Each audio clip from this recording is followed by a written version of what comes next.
O Brasil era o esconderijo perfeito. Primeiro porque nosso passaporte é benquisto. Em cerca de 170 países, a gente nem precisa de visto. Segundo, porque nosso povo, com as nossas misturas, não tem um biotipo muito definido. E terceiro, porque nossos sistemas de identificação apresentam brechas e fragilidades. Foi se aproveitando desses fatores que pelo menos 9 russos usaram o nosso país para lavar suas identidades e, aos olhos do mundo, virarem brasileiros. Agentes russos assumiram identidades falsas de cidadãos brasileiros com documentos autênticos, criaram empresas, construíram relacionamentos e até constituíram famílias.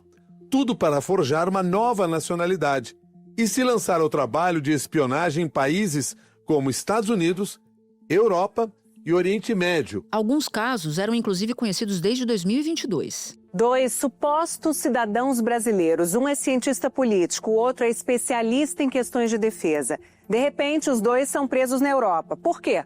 Porque José, na verdade, é Mihail.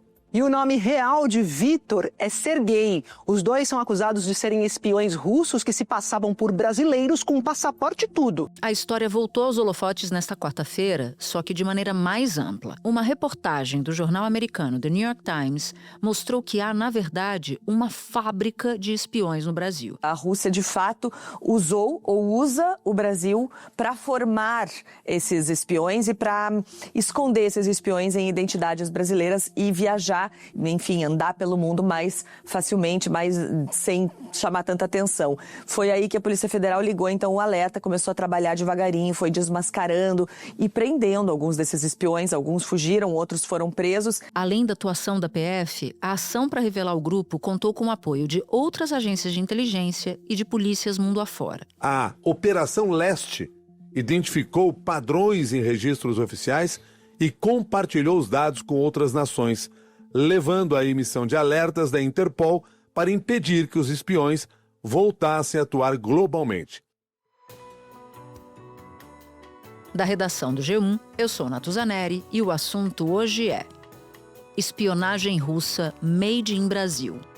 Um episódio para contar a impressionante história de espiões russos por aqui e como o país virou um terreno fértil para a criação de uma rede de infiltrados a serviço do governo de Vladimir Putin. Neste episódio, eu converso com Álvaro Pereira Júnior, repórter do Fantástico, que acompanha essa história desde 2022. Quinta-feira, 22 de maio. Álvaro, o jornal americano The New York Times publicou uma matéria sob o seguinte título: Fábrica de Espiões. E essa fábrica é aqui no Brasil. Eu sei que você está no rastro dessa história desde 2022. Como é que ela começou? Como é que você descobriu que existiam espiões que vinham para o Brasil, forjavam uma série de documentos e usavam essa nova identidade para outros fins? Nesse caso específico, uma pessoa com passaporte brasileiro tentou entrar na Holanda e foi devolvido pela Holanda ao Brasil. Ele tinha passaporte brasileiro e ele estava vindo do Brasil. Estranhamente, esse caso não teve divulgação aqui no Brasil. A Polícia Federal recebeu esse homem, que se dizia chamar Vitor Miller Ferreira, mas cujo nome verdadeiro era Sergei Cherkasov, um espião russo, e o Brasil não falou nada. A Holanda, percebendo que o caso estava sendo esquecido, sendo abafado, a Holanda começou a falar disso. E aí o jornal inglês Guardian que foi o primeiro a dar essa notícia. Então, a Holanda devolveu esse sujeito para o Brasil ficou na moita, e a Holanda, vendo que o Brasil estava na moita, falou: não, vamos fazer barulho. A partir da história dele, começaram a aparecer outros casos, porque logo depois foi preso um suposto acadêmico na Noruega. Esse acadêmico também tinha um passaporte brasileiro. Aí apareceu uma outra história de um empresário que tinha um sobrenome alemão, no Rio de Janeiro, que esse também era um espião russo. Enfim, mas tudo começou em 2022 com esse caso. Vitor Miller Ferreira tenta entrar na Holanda para trabalhar no Tribunal Penal de Haia, é devolvido para o Brasil, e aí a Holanda divulga esse fato e o noticiário vai se espalhando pelo mundo. Que é, na verdade, o Sergei. O nome passaporte verdadeiro dele é dele. Vitor Miller Ferreira, mas ele se chama Sergei Cherkasov. Que é o que está preso até hoje aqui no Brasil. Dessa leva toda de espiões que o New York Times cita hoje, o único que está preso é o Cherkasov. E aí ele está preso em Brasília até hoje, num presídio de segurança máxima. A Rússia pediu, inclusive, a extradição dele, mas não levou. E ele não foi preso por espionagem. É que quando devolveram, viram que ele tinha 15 entradas e saídas do Brasil com o passaporte brasileiro, que é falso. Não é um passaporte falso, né? É um passaporte verdadeiro com informações falsas. E aí deram 1 ano de cadeia para cada entrada e saída. Ele pegou 15 anos de cadeia, depois a pena foi reduzida para 5, mas agora tem outras investigações em curso, então ele segue preso. A gente vai entrar nos pormenores desses personagens, de alguns desses personagens, mas antes eu queria te perguntar por que o Brasil? Olha, Natus, assim, o que a gente apurou na época, e o New York Times repisa isso hoje, é a questão de que qualquer um pode ser brasileiro, né? O Brasil é um país multiétnico, qualquer pessoa de qualquer aparência pode se passar por brasileiro. Lembra que até o Kim Jong-un teve um passaporte brasileiro. Não lembro dessa história. É emitido pela Embaixada do Brasil em Praga. Como é que foi isso, você lembra? Lembro, ele apareceu algum preposto dele lá, um procurador dele com documentos falsos, e a Embaixada do Brasil em Praga emitiu o passaporte para o Kim Jong-un, para ele passear pelo mundo. Então, houve viagens em que ele tinha ali um passaporte brasileiro. Eu não lembro agora o nome, mas enfim, até o Kim Jong-un conseguiu. E a agência de notícias Reuters publicou cópias de passaportes brasileiros do ditador da Coreia do Norte, Kim Jong-un, e do pai dele, Kim Jong-il. Segundo a agência, eles teriam usado informações falsas para conseguir os documentos e pedir vistos para países ocidentais na década de 1990. No passaporte brasileiro, Kim Jong-un aparece com o nome falso de Joseph Puang. O local de nascimento dos dois aparece como São Paulo. E os documentos têm um carimbo da Embaixada Brasileira em Praga. Claro. Os tempos avançaram, hoje o passaporte é muito mais difícil de ser obtido, mais difícil de ser falsificado, mas fica isso, assim, o Brasil é um país, e o Brasil não precisa de visto para a Europa, né? O que te dá um tráfego livre, e ninguém desconfia, qualquer pessoa que diga que é brasileira vai colar, né? Voltamos aqui para o nosso caso. Quero falar então desse Vitor Miller Ferreira, que é o Sergei Cherkasov. Cherkasov, né? Em russo é Cherkasov. Obrigada pela correção da pronúncia. Tenta reconstituir esse personagem, do que você se lembra, já faz um tempão, né? Memória de jornalista, ela é memória de ontem, né? Mas eu queria que você puxasse um pouco para nos contar quem é esse espião, como é que é a história dele aqui no Brasil. O Sergei, ele entrou no Brasil em 2010. E essas pessoas têm uma peculiaridade. Elas entram com o passaporte verdadeiro. Então, existe o registro de uma entrada, em 2010, de uma pessoa chamada Sergei Vladimirovich Cherkasov. Ele entrou no Brasil. Só que aí não sai. Porque uma vez que eles entram no Brasil, eles viram outra pessoa. Então, isso aconteceu com ele. Ele entrou aqui em 2010, ele tinha documentos brasileiros. Tem vários tipos. Você pode incorporar a identidade de outra pessoa. Você pode criar uma identidade do zero. Aparentemente, o caso dele foi criado uma identidade do zero. Ele dizia que tinha facilidades num cartório aqui em São Paulo, coisa que nunca foi bem apurada. Bom, o Sergei morava aqui no Brasil e vivia a vida de brasileiro. Eu fiz até uma reportagem que a gente foi na escola de forró, onde ele tinha aula. Como é que foi isso? Aqui na divisa com o Taboão, aqui na zona oeste da Grande São Paulo. Ele fazia forró. Provavelmente para dar verossimilhança de que ele era um brasileiro nato, um Total. dançarino, alguém que tivesse jogo de cintura, malemolência, é isso? E pelo que a gente sabe, ele assim, colecionou namoradas nessa escola de forró e em outros lugares também. Mas aí ele sai do Brasil para estudar ciência política no Trinity College, em Dublin, na Irlanda. Fica 4 anos fora, volta, e aí ele vai fazer mestrado em Relações Internacionais na Universidade Johns Hopkins, nos Estados Unidos. E a Johns Hopkins, a gente vê mais no noticiário de medicina, mas como fica em Washington, ela é muito forte em relações internacionais também. E olha que curioso, ele estava num departamento onde tinha professores brasileiros, e ele nunca procurou os professores brasileiros. Ele fez amizade com outros professores, a ponto de um desses professores, um americano que se envergonha terrivelmente disso, esse americano ter recomendado o Vitor Ferreira, que na verdade se chama Sergei Cherkasov, para um estágio no Tribunal Penal Internacional em Haia. E ele conseguiu esse estágio. Lembrando que o Tribunal Penal Internacional condenou Vladimir Putin, tem um mandado de prisão contra ele não pode sair da Rússia, pelo sequestro de crianças ucranianas. E essas investigações correm em sigilo. Se você tem um estagiário com acesso a essas coisas, tem um valor imenso, né? Ele teria tentado entrar na Holanda para fazer uma pesquisa no Tribunal de Haia sobre o Tribunal Penal Internacional. A Rússia não é membro do Tratado de Roma, que é o Tratado do Tribunal Penal Internacional. A Rússia não tem acesso às investigações. Então seria muito importante, muito estratégico para o governo russo ter um espião lá dentro que não tenha nenhuma conexão com a Rússia, que seria o caso dele, porque teoricamente ele seria um brasileiro. Só que foi indo para a Holanda para assumir o cargo dele em Haia, no Tribunal Penal Internacional, que ele foi pego e devolvido para o Brasil. E ele provavelmente foi pego por informações...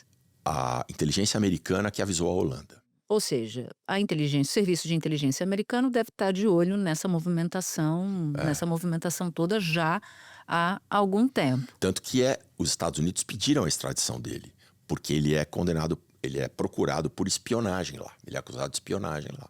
Agora, é muito roteiro de filme, né? Porque para essas pessoas irem para um outro país, se passar por uma outra identidade, significa que você está abrindo mão da sua vida no seu país de origem completamente. Você lembra como uma série de uns 10 anos atrás, The Americans? Sim, lembro. É exatamente isso. É exatamente isso. Eles eram um casal russo que tinha filhos americanos, que era supostamente dono de uma agência de viagens nos Estados Unidos. Só que, na verdade, eles não eram um casal. Embora eles tivessem filhos, era cada um para um lado. Ambos eram espiões e estavam a serviço, na época, da União Soviética, né?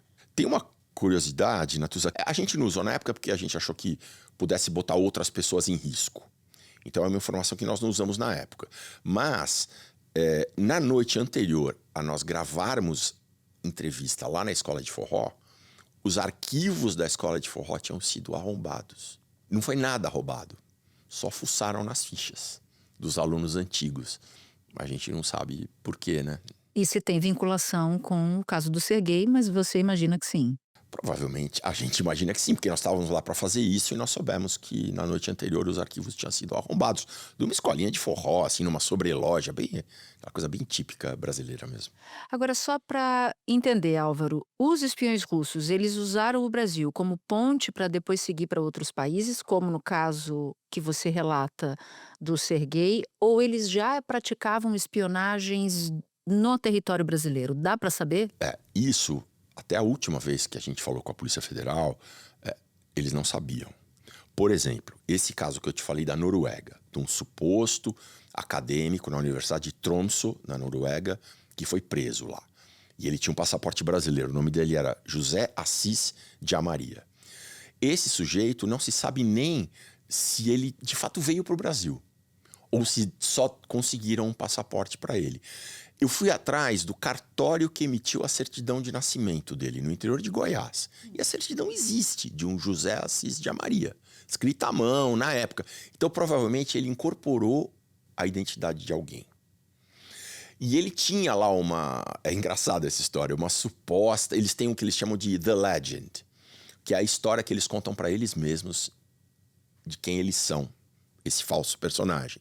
E tinha uma história dele, que eu lembro, que ele adorava a feijoada do restaurante X, em Brasília. Eu fui nesse restaurante X. A dona é uma sul-africana, que é um restaurante vegano, não serve feijoada. Mentira! A matéria estava tão complicada que eu acabei não usando isso na matéria. Mas, enfim, você vê. Ela falou, olha, teve uma época que a gente fazia uma feijoada vegetariana aqui, mas nem fazíamos mais, porque ninguém comia. Bom, mas vai saber se ele entende de feijoada brasileira mesmo. De repente ele comeu a feijoada achou vegana que era aquilo, né? E achou que era aquilo, a feijoada, a tradicional feijoada brasileira. Embora o caso seja sério e de fato é impossível não rir numa situação dessa.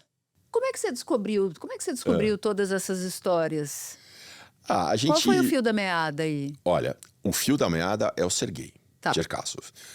quando o caso dele foi divulgado, logo depois esse Jamaria foi preso na Noruega, o nome dele verdadeiro é Mikhail Mikushkin, e nós temos no Fantástico um cara que desvenda os bastidores da internet, que é o Renato Ferezinho, um produtor ótimo. Ele é maravilhoso. Eu brinco que ele é o rei da Deep Web, eu falo, né? Coisas obscuras da internet, o Ferezinho consegue. E foi o Ferezinho que foi desenrolando esses novelos. Pelo Ferezinho, a gente chegou nesse terceiro caso, que é outro caso que tem é engraçado, porque é um cara chamado Artem Shmirev, que vivia no Rio com o nome de Gerard Wittig. Ele tinha uma empresa de impressão 3D, ele tinha uma namorada que não quis falar com a gente de jeito nenhum, mas é uma funcionária altamente qualificada do governo brasileiro, representa o Brasil em eventos no exterior, etc. Nossa. E ele falou pra ela, vou comprar cigarro lá na Malásia e já volto. E nunca mais E não voltou. voltou. Ela ficou desesperada e, como é uma pessoa muito esclarecida, procurou o Itamaraty, foi lançado um chamado internacional por esse cara. O governo da Grécia levantou a mão. Opa, a gente conhece esse cara, ele é espião russo. O nome dele é Artem Shmirev. E esse cara tá sumido. E isso é estranho, porque a Federal estava fechando o cerco em cima dele. Se ele sabia ou não, se foi coincidência, enfim, ele saiu do país, foi de fato para a Malásia e nunca voltou. Perdeu-se o rastro dele. Ele tinha uma mulher que era espiã também e que estava na Grécia, se não me engano. Ele, além de ter a namorada brasileira, era casado com uma mulher na Grécia. Uma russa. Uma russa. Uma russa, espiã também. Também espiã. Também. Nossa. Trocavam mensagens e uma coisa curiosa, Natuza, que as mensagens são sempre em inglês. Eu, ingenuamente, perguntei para um policial federal que falou comigo em off, falei, pô, mas por que um russo conversa com outro russo em inglês? Ele falou, porque é a língua mais neutra que existe. Se a troca de mensagens se for interceptada de alguma maneira, chama mensagens menos atenção. em russo chamam muito mais a atenção. Chama menos atenção se forem em inglês e mais atenção em russo. E até você vê que não é Cirílico. o inglês dos melhores, né? E aí, porque eles não são nativos de inglês. Mas, enfim, a comunicação entre o espião e o seu chefe, ou entre o espião e a sua família, são sempre em inglês. Espera um pouquinho que eu já volto para continuar minha conversa com o Álvaro. Bom, então levando em consideração que a gente não sabe se eles praticaram espionagem no Brasil ou se o Brasil era apenas uma incubadora para eles lavarem a própria identidade, eu quero entender também como se deu a investigação brasileira e como ela foi crucial para desmantelar essa rede, ou pelo menos para começar a desmantelar, né? Porque a gente não sabe a extensão, tamanho. A gente não tem ideia. Isso é o que é o mais perturbador dessa história, porque quando o New York Times entra no caso mostrando uma rede muito maior. Uhum. Porque eles chegam a 9. Alguns personagens são os mesmos que você encontrou, mas que tem você outros descobriu. que eu mesmo não conhecia. Mas tem outros novos. Então pode ser que a gente esteja falando de uma organização de espionagem atuando aqui no Brasil. Você sabe que eu entrevistei um ex-agente da KGB para uma das matérias que eles chamam de ilegal. Ele foi illegal nos Estados Unidos. E ele falou, quando eu fui para os Estados Unidos... Ele foi legal nos Estados Unidos porque ele entrou com algum tipo de autorização, de visto, e ficou lá e não saiu mais. Esse foi um caso de assumir a identidade de um bebê que tinha morrido com poucos meses. Então, o nome, vamos dizer assim, no jargão da espionagem, illegal é esse cara. É o cara que vai para outro país e assume outra identidade. E esse ex-agente da KGB, que eu entrevistei, que escreveu um livro sobre isso, ele me falou, quando eu vim para os Estados Unidos, eu quase fui para o Brasil. E ele falou isso, porque era muito fácil conseguir passaporte brasileiro, era pouca checagem e qualquer um se passa por brasileiro. Uma outra coisa que chama atenção também, Natuza, tanto no caso do Vitor Miller, que era o Sergei Cherkasov, quanto no caso do Mikhail Mikushkin, que era o José Assis Jamaria, passaporte obtido em embaixadas brasileiras no exterior. Isso quer dizer o quê, hein? Eu acho que é porque você obter um passaporte é num ambiente policial, é na Polícia Federal, né? Sujeito a muito mais checagens. Então, não, eles obtêm os documentos brasileiros e vão para o exterior para pegar o passaporte. Falam que perderam, alguma coisa assim. E aí você transita num ambiente diplomático e não num ambiente policial. Lembrando que Kim Jong-un foi a mesma coisa. conseguiu um passaporte na Embaixada Brasileira em Praga. Aquele passaporte antigo que não tem todas essas marcas d'água, essas coisas que tem hoje, né? Era mais fácil falsificar. Isso me intriga bastante, porque, pelo que eu estou entendendo, na tua reportagem, não existia uma forma, ou pelo menos não estava claro, que havia uma forma igual para obtenção de documentos, não tem mesmo. verdadeiros com base em informações falsas. Exato. Então não sabe, por exemplo, se eles normalmente faziam via CNH ou se faziam via uma certidão de nascimento falsificada e depois iam para um cartório ou para um departamento. O que você está contando é que não dá para entender exatamente, não dá para dizer com precisão como se utilizava as falhas, as brechas Sim. do Brasil, porque há, para conseguir esses documentos, é isso. Em geral começa com a certidão de nascimento, né? Até hoje, na matéria do New York Times, eles falam isso. Que tem ali uma exceção na lei brasileira de nascimentos em zonas rurais.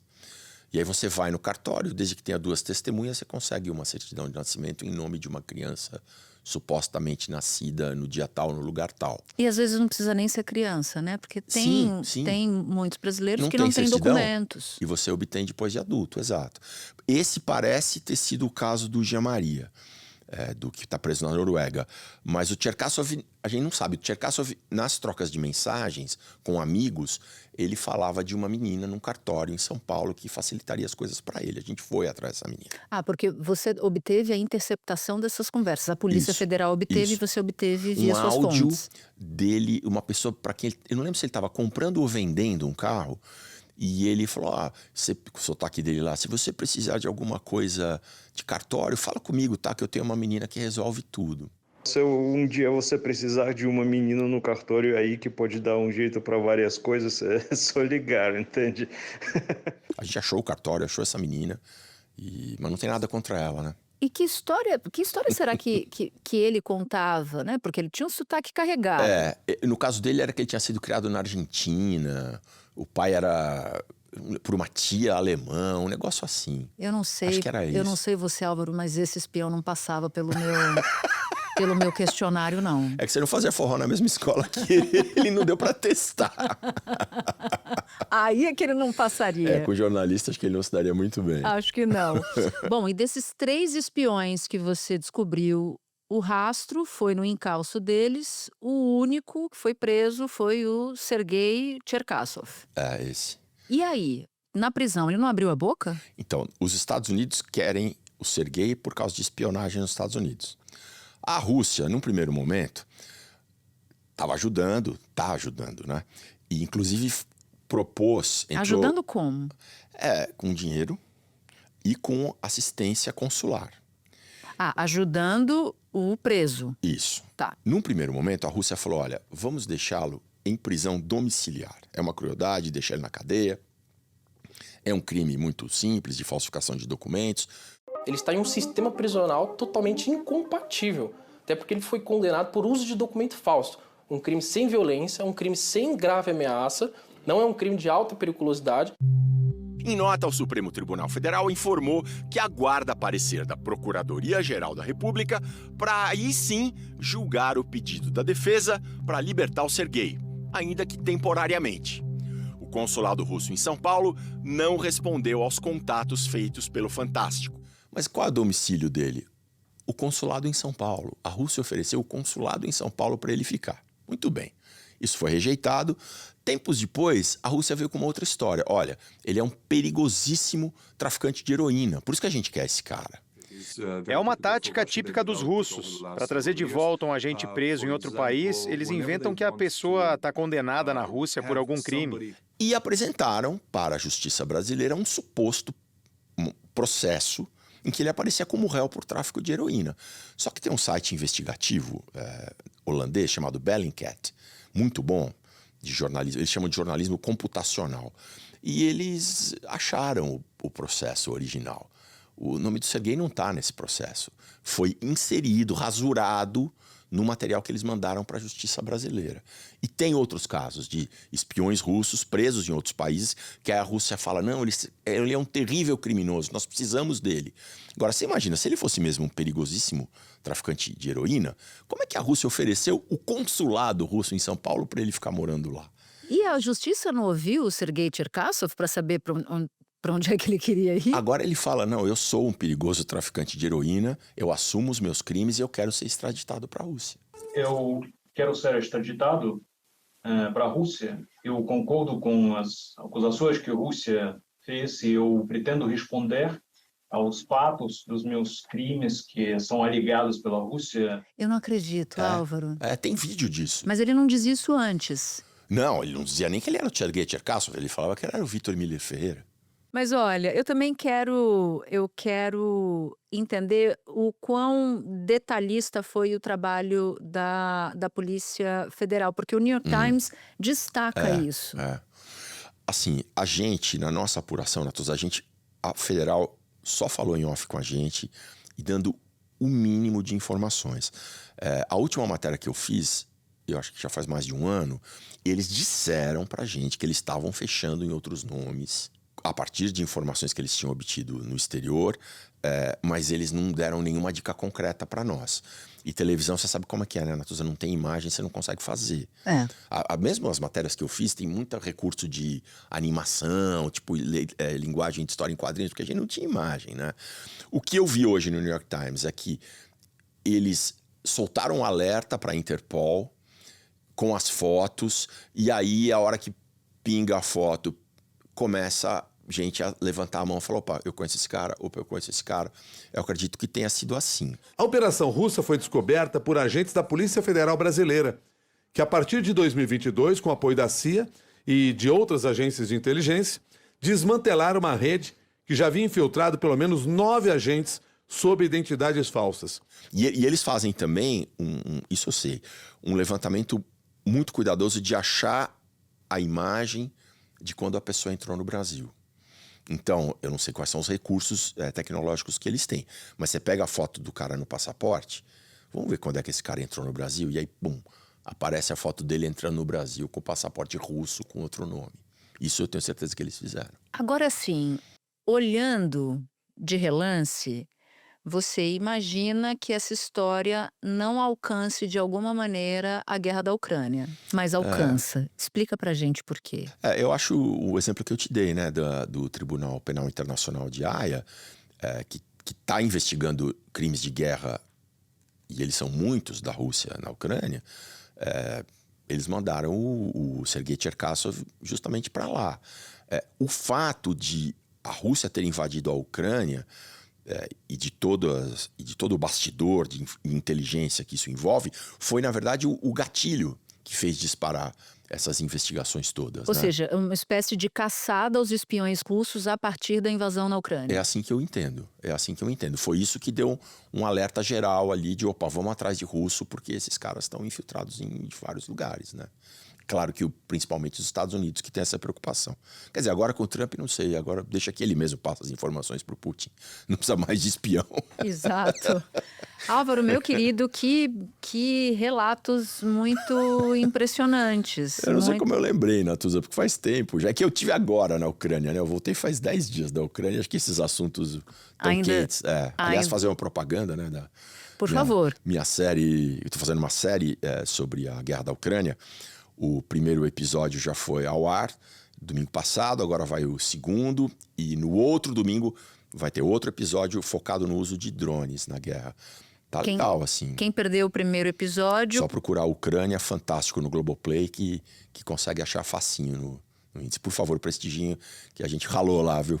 Eu tenho certeza disso. Então, olha, tá aqui a dica do assunto. Tô inaugurando a dica do assunto. Isso. Com o seu documentário, Álvaro. Foi um prazer. Muito obrigada. Eu tenho a impressão que você vai continuar correndo atrás dessa história agora, né? Essa semana eu não vou conseguir porque eu tô com a Ucrânia. Mas eu adoraria voltar, porque eu sou fascinado por esse assunto. Como a gente chama lá internamente no Fantástico, a pauta do espião forrozeiro. Pauta do espião forrozeiro, tá certo. Álvaro, muito obrigada. Bom trabalho para você e boa sorte com o documentário. Vamos todos assistir. Valeu. Antes de terminar, um recado. Se você ouve o assunto no Spotify e gostou do episódio, é assunter mesmo, dá 5 estrelas e compartilha esse episódio com quem você quiser. Você pode nos ouvir no G1, no YouTube e em todas as plataformas de áudio. Comigo na equipe do assunto estão Mônica Mariotti, Amanda Polato, Sara Rezende, Luiz Felipe Silva, Thiago Kazuroski e Carlos Catelan. Eu sou Natuzaneri e fico por aqui. Até o próximo assunto.